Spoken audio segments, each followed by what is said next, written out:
வணக்கம். பாருங்கள், பஸ்ஸு நிற்குது.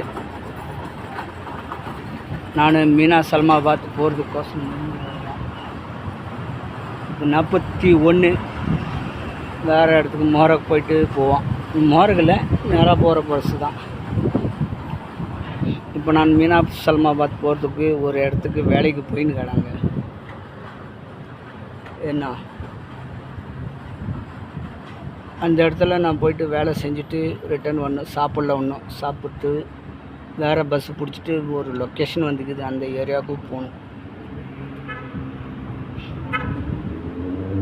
அதே போல் இங்கே வந்து பஸ்ஸு இந்த வண்டிங்க சவுண்டுங்க. இந்த ஊரில் பயங்கரமான பைக்குங்கெல்லாம் ரொம்ப சவுண்டு. நம்ம ஊர்லலாம் இந்த மாதிரி ஓட்டினாக்க போலீஸ்காரன் கேஸ் போட்டு, புரியுதுங்களா? அதே போல் இந்த ஊரில் பஸ்ஸு டிக்கெட் எடுக்கலாம், பஸ் எடுக்க மாட்டான். ஆளை கூப்பிடுவான், வா வான்னு. எடுத்தால் தான் அந்த பஸ்ஸு கிளம்பும். 10ஆம் நம்பர் வந்துச்சு. இது ஏர்போர்ட்டு போகிற வண்டி. இதுவும் ஏர்போர்ட்டு போயிட்டு எங்கே போவோம் தெரியுமா? சல்மாபாத் போவான்.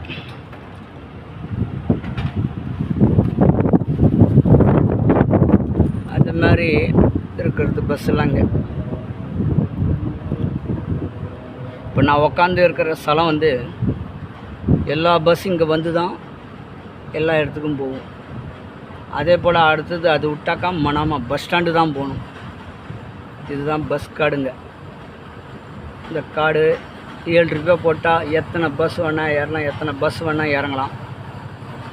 அதில் 12 தினார் போட்டால் ஒரு மாதம் போகும். இந்த ஊரில் வெயில் ஜாஸ்திங்க.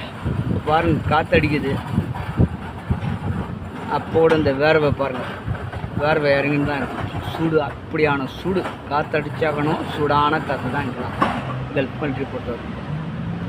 இதோட நம்ம நாடே எவ்வளோ மேலுங்க. தமிழ்நாடு எவ்வளோ மேலு. சூடு இருந்தால் கூட மழை பெய்யும், மழை பெஞ்சால் கூட குளிர் எடுக்கும். இங்கே அப்படி கிடையாது. ஒரே ஒரு இதுதான் ரூல்ஸ். சூடு வீந்தால் சூடு தான், குளிர் எடுத்தால் குளிர் தான். மழை ஏதோ ஒரு சமயத்தில் வருஷத்தில் ஒரு 3-4, அதாவது கொஞ்சம் பையன் சூடு எடுத்துட்டு, அந்த பெய்கிற மழை சூடு எடுத்துடும். அந்த மாதிரி பெஞ்சிட்டு நின்றுப்பிடும். அதான் சொன்னேன், நம்ம தமிழ்நாடே எவ்வளோ பெஸ்ட்டு வாழ்க்கையில். புரிதுங்களா? கஷ்டம் நஷ்டம் பொண்டாட்டி புள்ளியோட சந்தோஷமாக யாருமே